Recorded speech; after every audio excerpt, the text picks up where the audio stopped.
everyone, and welcome to The Lamp Doc. I'm your host, Mike McDonald. Today, we are joined by a true industry veteran legend, John Gresch.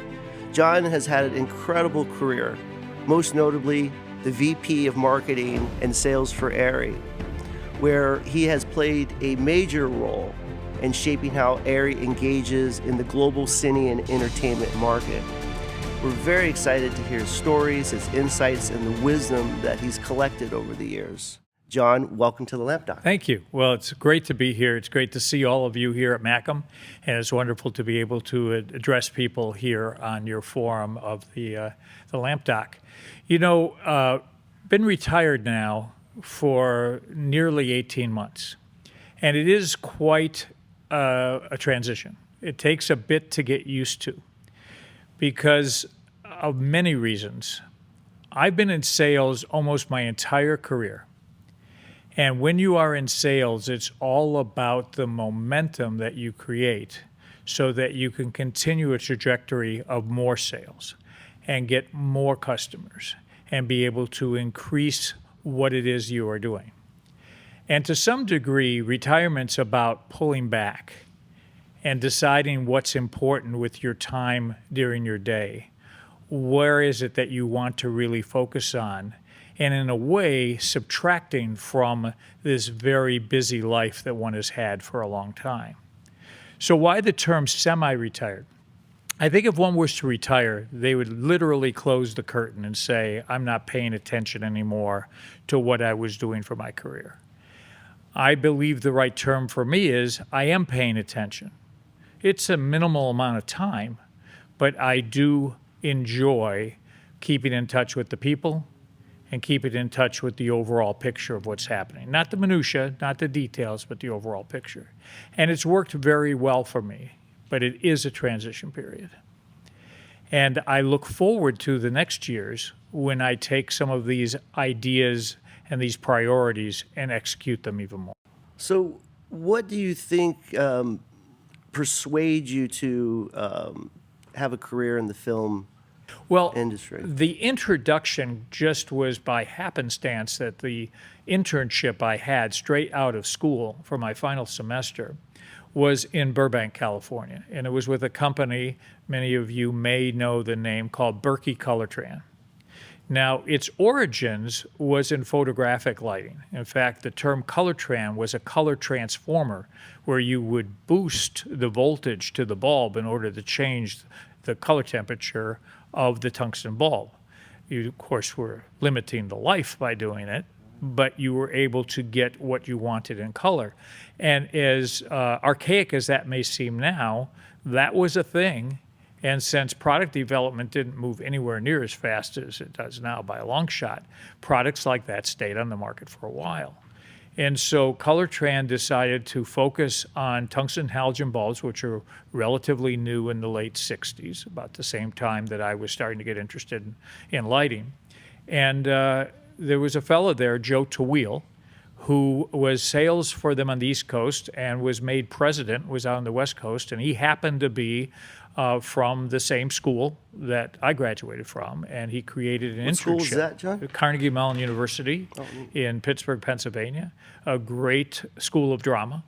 And in fact, a lot of pioneers of lighting for stage came out of that school. Probably most notable is Jules Fisher, who is probably the most Tony Awards for lighting on Broadway, and his partner, his business partner, who has been involved with him for a long time, Peggy Eisenhower, is also from the school, but there are many others.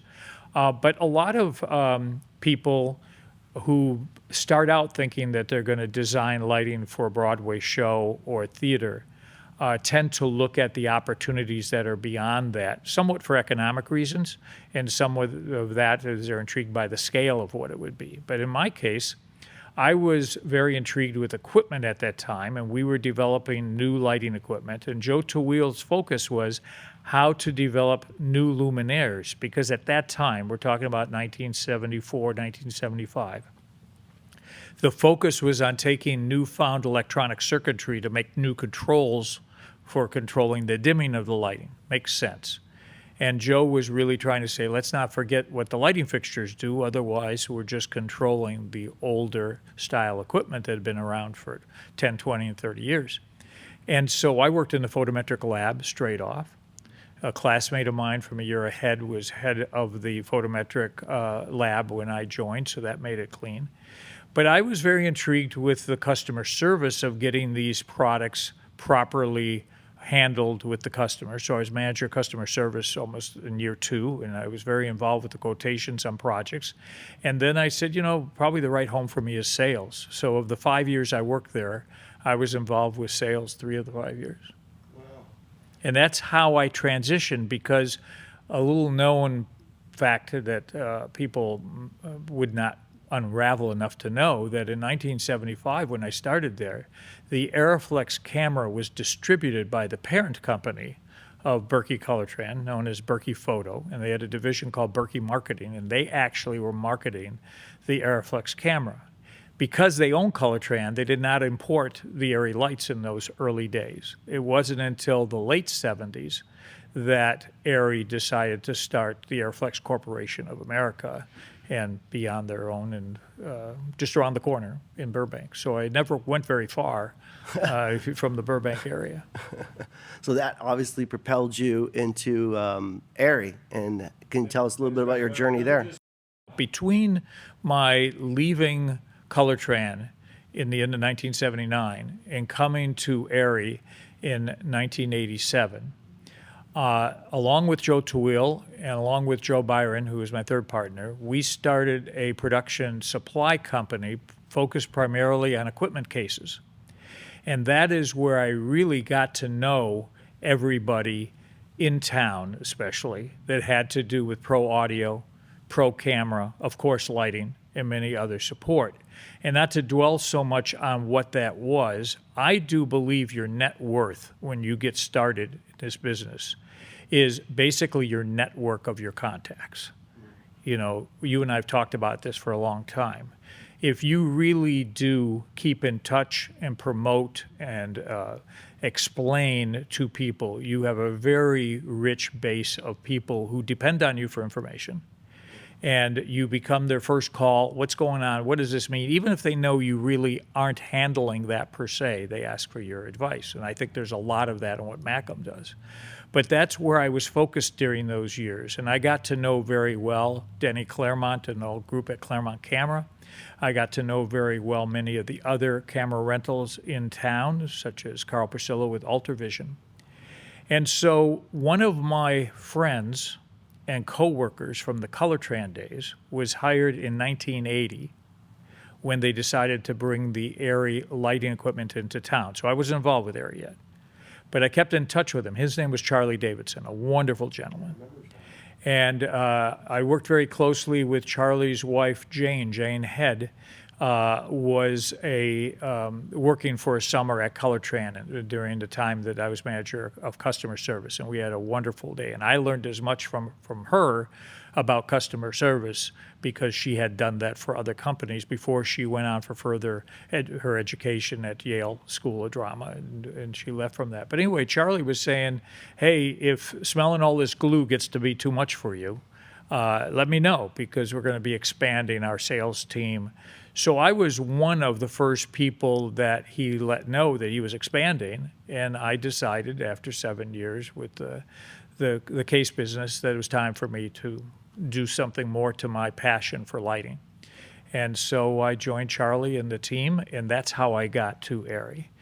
So although I really didn't know camera equipment except by negative space, design cases for it, I certainly had kept in touch with lighting equipment and with all the people involved with lighting, both because of my years in the crossover world. When I was at Colortran, I was primarily focused on selling theatrical light equipment. They had a wonderful ellipsoidal spotlight. It came out years before the Source 4 did, but in my opinion, it was for the day the best ellipsoidal spotlight that came out in the market. So I kept still in touch with that type of thing. And so the transition to Arri was very timely for them and very timely for me as they tried to grow the company.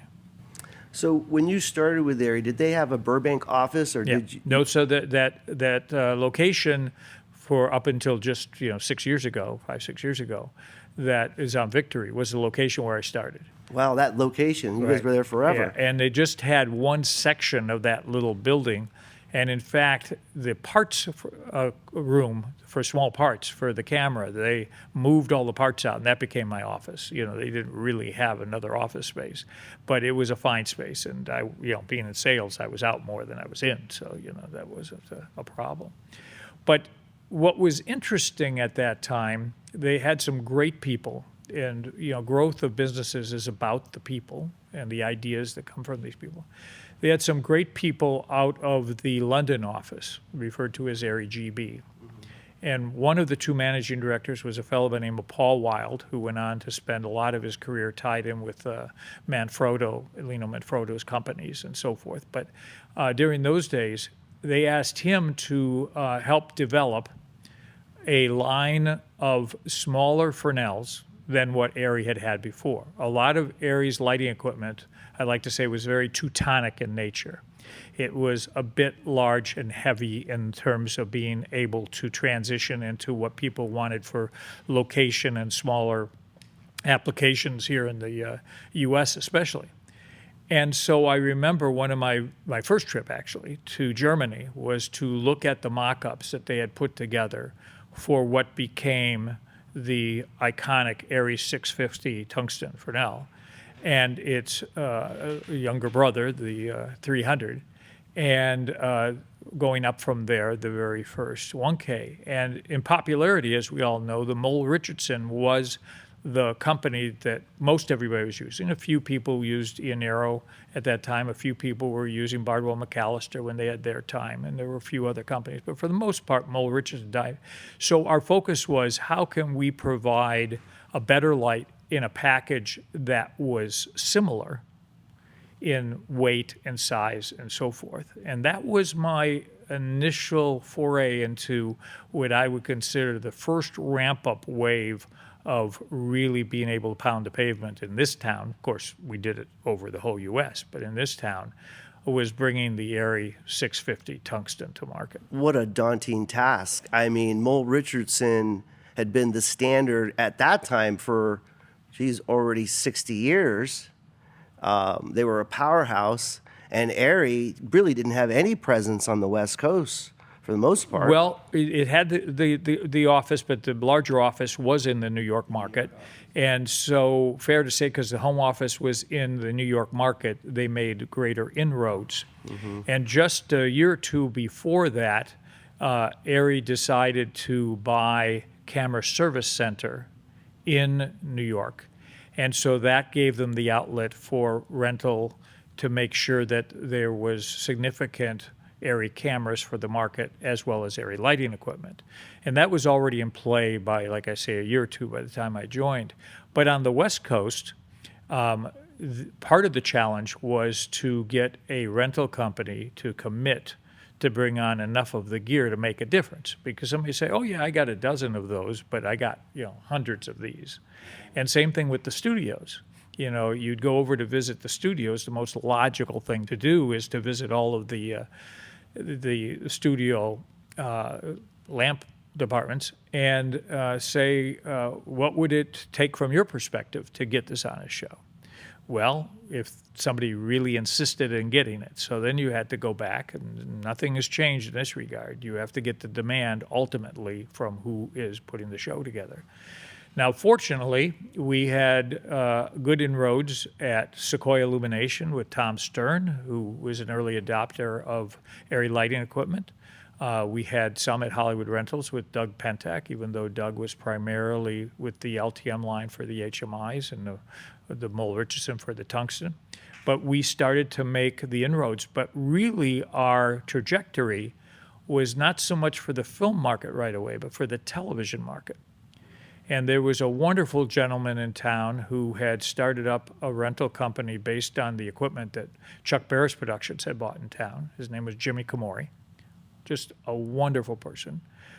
He was taken from us way too soon. But Jimmy was one of these who recognized in talking to the television lighting designers that they could use various pieces of equipment that were still relatively new to being used.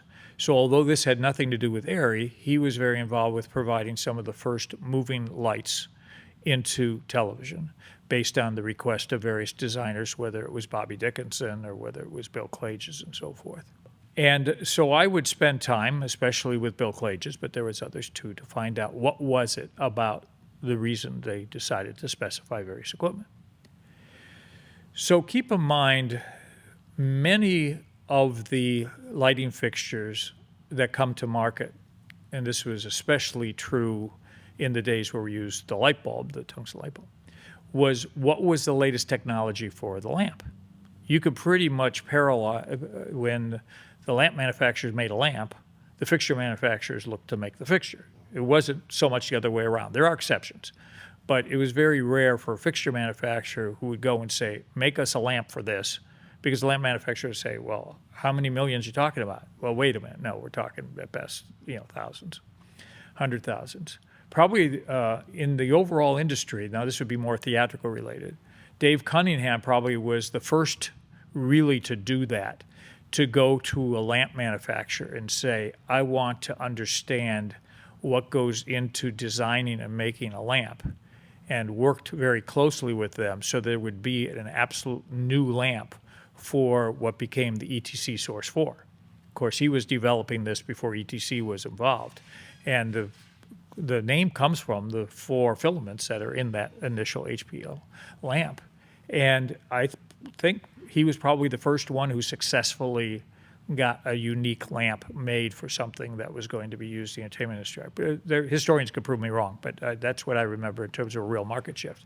The predecessor to a lamp that would go in the fixtures that other manufacturers are using was the DYS lamp, which had a coiled filament and was a terrible filament to try to image in a Fresnel package in terms of the actual optical train. And so just like the 1,000-watt units of the FEL had a planar filament, that was for the ellipsoidals, and there was, of course, different bulbs for different Fresnels, but they came out with a planar filament just about the same time as Arri was developing the lamp. And I wouldn't be surprised if the conversations between Osram and Arri that it happened, because they saw that there would be a change. So the FRK and the FKW and the whole thing of the family that went around that was actually one of the reasons why that fixture was so good. The other reason why is the engineers said, can we make a larger lens work with this fixture? And the answer was yes, as long as you don't make the housing bigger. Well, okay, but then it's going to make the barn door bigger. Well, we have to use a standard size. Everything was about not deviating too much with what the standard was, so you could work with a standard size, standard scrim size. And this is important when you start to look at developments that happened over the years of who stayed within the lane and who deviated immensely from it. And I have, a lot of history with where that line maybe worked and where it didn't work. Mm. So the bulb manufacturers kind of created the roadmap for lighting manufacturers by the bulbs that they produced at the time. Absolutely. And so if you could get a rapport with all the different lamp manufacturers to say, this is what we're working on, what would you be interested in? And that synergy was very much a part of, I think, every company's, R&D. You mentioned earlier that you were taking this 650 around town, and a lot of people have fond memories of you with John Gresch coming around the corner with his 650 when, we had hundreds or thousands of Mole Richardson tweenies. I'm curious, what are some of the suggestions that the gaffers told you to change on the light? They must have been minor. The very first thing, and you've heard me tell this story, the very first thing, I remember I went into CBS Television Center. And they received me fine, came on in, they took a look at the light, and it didn't even leave the table. I sat on the table, and they said, well, John, we're not going to look at this today. And I looked at it like, what shenanigans are they trying to pull? It says, it's missing something. absolutely must have on the fixture if we're going to use it. And I'm looking at it, and I looked over at the Mole that they had next to it, and I said, well, the only thing it doesn't have in terms of functionality is that I don't have a rope on the side of it for the cable. And they said, that's it. So I said, okay. I went back to the office, and I got the head of camera service to make up a little, milled it out on the machine like you would do a camera part, a little bit of a button that we could drill and put on the side of the light. And he sent me over to the marine shop nearby, and we got a piece of blue rope, and we put it on there. And I went back the next day and said, now we'll look at your light. And that's a good example of how people really didn't want to deviate too much from what you would call the standard practice. But it really helped me sharpen my focus on, like, well, no, that's not the same. Let's make sure it's going to be okay. Right. And durability was key. Not to be any bigger or heavier or different to some degree, but they definitely appreciated better. And that's what came out of all of this. And whether it be the lighting designers or the electricians from the television crews, or whether it be the gaffers on the motion picture set or so forth, in those days you could get onto the sets relatively easy. All right, so you could become the fly on the wall and watch them using the equipment, and then when they had a break, saying, how'd that feel to you? How did that look? We all know life changed dramatically once we got to 9/11 especially, and COVID even more so. But back in those days, in the late 80s and the 90s, I was always in on the studios and different sets, and we all were. I mean, that's where we met each other, you know. Right. I'd be in one shadow over here, and you'd be in the other shadow, you know. So it took you quite some time to penetrate the cine market on the West Coast. So in that time, you must have worked with some really great lighting designers in television. Can you mention a couple Well, I of want to them? go and give a shout out to Bill Klages, who I mentioned a moment ago. Bill was the only television lighting designer to be Legend. inducted into the Television Academy North Hollywood Hall of Fame. Yeah. And that in and of itself just put him in a class that was different. He had done so much with the very early years of lighting television in New York, and then he came out to the West Coast and eventually started up the Klages Group and had a whole tribe of designers working with him. And then when he was finished with having the responsibility for a whole group of lighting designers, he basically sold the company and continued on his own with what he called the New Klages Group. And Bill passed away just a few months ago at age 96. But until COVID hit, we would get together for lunch. He and Jeff Ravitz and I, Jeff's a wonderful lighting designer, the three of us would get together usually once every few months and talk about what was going on in the industry. And he would tell some of his perspectives, and Jeff was telling his perspectives from shows he was working on, and I would talk about from the manufacturing standpoint. And I would have to say, Bill is, you know, a wonderful reference to what I learned from lighting design.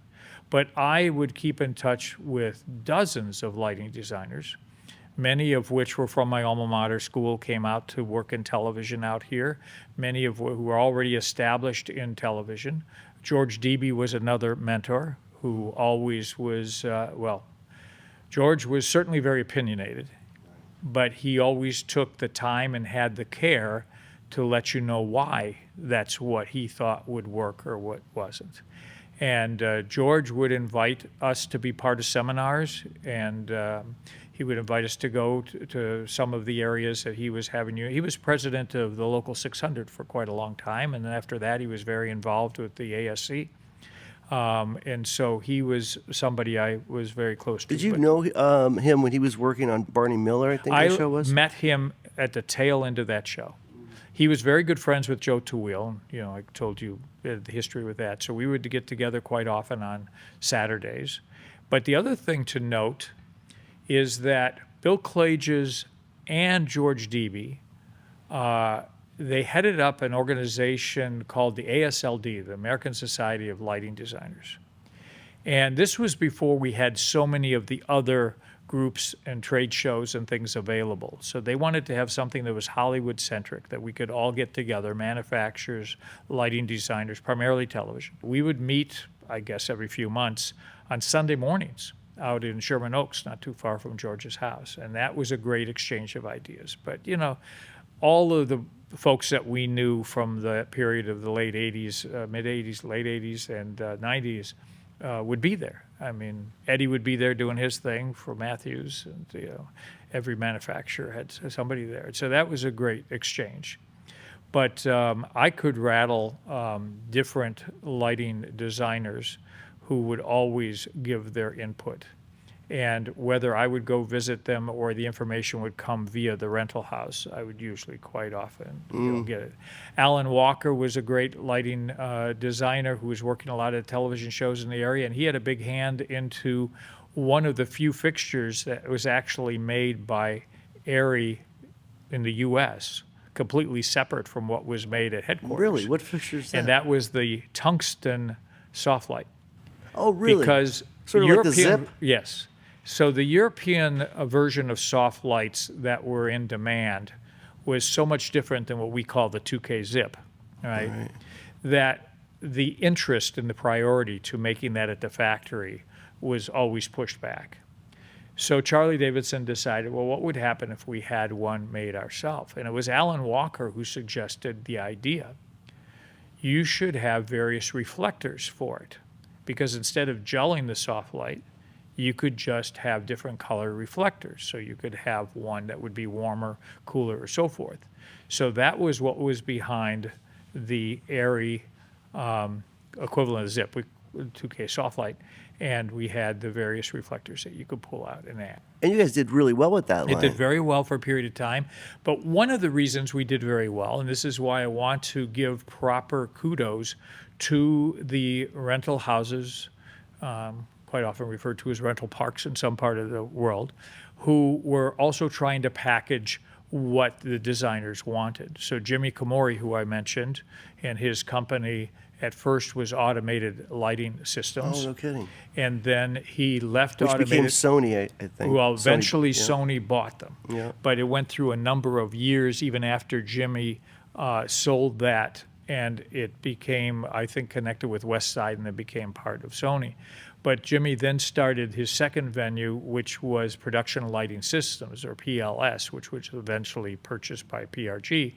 But during those days, Jimmy was really on top of the game technologically for what you need in moving lights, what you need dimmer-wise, and also all of the other fixtures. So he would buy a lot of the soft lights for different shows, and between Jimmy's reference and Alan Walker's reference, that really springboarded into other shows. And the 650 Fresnel that we mentioned before was also propelled by the quantities that Jimmy would buy in order to put on these shows. And there was a transition in lighting. I'm not so sure it started around 87 when I started at Arri, but clearly it was really ramping up. Instead of putting your 1K and your 2K units further away from the action, that you would put the smaller fixtures closer, and you would hang them from the top of the set walls, and you would have more pools of light, more channels of control. And so the soft light, the Arri 650, the Arri 300, all of that was a magic tool set for working in that closer environment. So you had the lights just out of frame. Yeah, sort of like your close-up paint brushes, Yeah, I exactly. imagine. And so that went hand in hand with the enhanced dimming racks and so forth, that although Arri was not involved with it in this country, very much the rental houses did that. And when Jimmy Komori at PLS and before that Automated ramped that up, other people followed suit. So it's in the 90s, and you're doing fairly well Doing in quite the well in that. TV scene, and then cine market. I imagine you start So to break in. let me tell you the thing that all of a sudden fell into, when I say my lap, it fell into Arri's lap. It wasn't a product that we were told was coming in advance. It just kind of showed up. And we're at the trade show, and we looked, and we said, what is this? It's a small little HMI par. And you know this story very well. We've talked about it forever. And what are we calling it? Oh, we're calling it the Arri Lux 125. And everybody kind of looked at each other. Yeah, so we got to fix that. And it wasn't very long into the trade show then the Paris brothers from New York, who had a rental company, came up. And I don't know which one of the two it was. Oh, look at this, a cute little pocket park. And that's where the name came from. But as you, again, know also well because of your background, Arri did not develop any larger sizes. Eventually it did the 200 watt, the 400 watt, and so forth. So it only had the 125. But I was dubbed Mr. Pocket Park because I took that thing in a little satchel and I ran around everywhere. And it didn't take too long before Gilles started, under, also well how that went. Yeah, a lot of people don't know that John's been my competitor for most of my career, actually. I worked at Joker, K56, and but John, you're always really gracious competitor. It's sort of a little bit more, I think, competitive these days between manufacturers. Mm-hmm. But back then, yourself, Mole Richardson, Frieder from KinoFlow, even Wally Mills at Cine Mills, the Parkers at Mole, you guys all had a really friendly relationship, if I remember. I think so. And I think part of it is not, Mole might have considered themselves a little bit different, but even that was changing as they weren't making as much in new products. Everybody knew that everybody else kind of had their specialty. And so we kind of needed each other to provide the whole package. And I've mentioned this to you before. I used to think of it, probably still do to some way, like this. I always felt everybody was friends, kind of like if I was going to have a poker party at my house. And I would invite everybody who was my competitors over, and I'd provide the food, and I'd provide the drink and the hospitality. But doggone it, I was going to win the hand. That's right. And so that was kind of like my way that I would stay competitive within the framework. But when we would do trade shows together, sometimes the small trade shows, you always made sure, well, what happened to, Mac? Oh, he's running a little late. Oh, well, let me make sure that he doesn't look like he's not here. Sometimes John would go into my booth. Well, I was working for Arri, and I was working for K56. I was late to a trade show once. Oh, so that was... John went and worked my booth, and I thought, this son of a gun is trying to steal my orders. But he wasn't. He was such a gentleman. He was demonstrating the bug light to some clients, and then he turned it over to me as soon as I came back, and I thought... I actually took a picture of that, and... I'll have to send this to you. That's great. No, now that you bring it up, I remember those details. But we've all been there. We've all been where you're hustling to get to the show. It's a one-man show. You don't have anybody else from your company coming in. And if it's at a dealer, sometimes you can get a dealer to do it. But if it's somewhere else, so you say, and nobody wants to be that spot that looks like the person isn't there. And so I loved you ever since. Honestly, well, I thought you were great, an amazing character. Thank you for tuning in to this episode of The Lamp Doc. If you enjoyed this episode, don't forget to subscribe for more stories behind the lights. Until next time, this is The Lamp Doc, signing off.